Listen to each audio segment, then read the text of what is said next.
মাঠ এই গরমের দিনে এই মাঠে মানুষ কাজ কাম করে, জীবিকা অর্জন করে, আমরা ইবাদত অনুযায়ী হয়, হালাল ভাবে হয়, বৈধভাবে হয়, মানে এটা আমি ইবাদতের ভিতরে বলতে যেমন সুবহানাল্লাহ, এটা সাধারণ ইবাদত। এই যে এই আপনার একটা টিউবওয়েল দিয়ে দিয়েছেন, এখন একটা গাছ লাগাই দিয়েছেন, এখান থেকে কি করবে ওই ব্যক্তি এই পরিশ্রম করার ওখানে ক্লান্তি দেবে, তখন মনে করেন যে আলহামদুলিল্লাহ আল্লাহ ভালো একটা শুকরিয়া আদায় করবে। এই আলহামদুলিল্লাহ বলার কারণে ওই ব্যক্তি যে সব পাবে, তিনি ওই যে জনকল্যাণমূলক কাজটা করেছে ওই টিউবওয়েল লাগানোর কারণে, একটি গাছ লাগানোর কারণে, এই জন্য আপনার ওই যে ব্যক্তি এই কাজটা করেছে, সরঞ্জাম দিয়েছে, তার আমল নামায় এই মৃত্যুর পরে সে মারা যাবে, এই আমলের সব সে আল্লাহ ঠকাবে।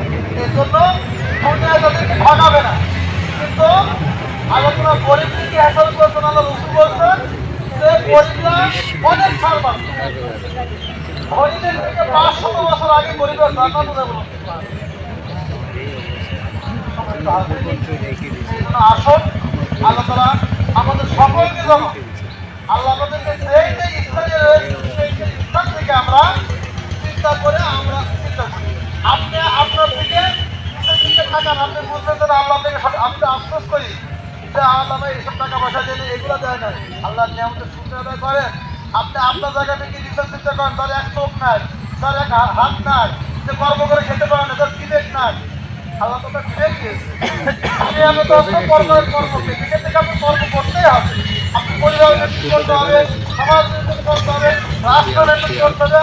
আল্লাহর সম্মানিত হাজির, আজকের যে উদ্দেশ্য আপনাদের মহলে একটা অ্যাক্সিডেন্টে রোড অ্যাক্সিডেন্টে মারা গেছেন, আল্লাহ তাআলা তাদেরকে জান্নাতবাসী করেন সকলে আমিন। এবং সেই সঙ্গে আমরা নিজেরাও সকলে নিজের জন্য দোয়া চাইব। এখনই আমরা একটু দরুদ করে এখনই ইনশাল্লাহ দোয়া হবে, দোয়ার পরে আমরা তাবারক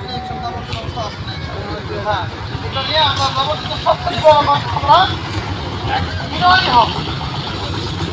অহংকার হচ্ছে, রাগ হচ্ছে, আল্লাহ রাগ করে থেমে দেবো আমরা। প্রত্যেকেরই রাগ হিসেবে এই দলটা আল্লাহ তাআলা দিয়েছেন, প্রত্যেকেরই রাগ আছে, কিন্তু আমরা সবুর করবো। নবী রাসূলরা সাহাবে আসবেন এত দামি কি জন্য জানেন? এদের ধৈর্য ছিল, ধৈর্যের এত দামি হয়েছে, এত পরে হয়েছে। তোমার কোনো একদিন হলে আমি আরো ইতিহাস নিয়ে মনীষীদের নিয়ে তাবিঈদের নিয়ে সাহাবীদের নিয়ে আলোচনা করবো ইনশাআল্লাহ। আল্লাহ তোমাদের সে সুযোগ করলে আমরা আর আলোচনা দীর্ঘ করবো না, সামনে আসতেছে আমরা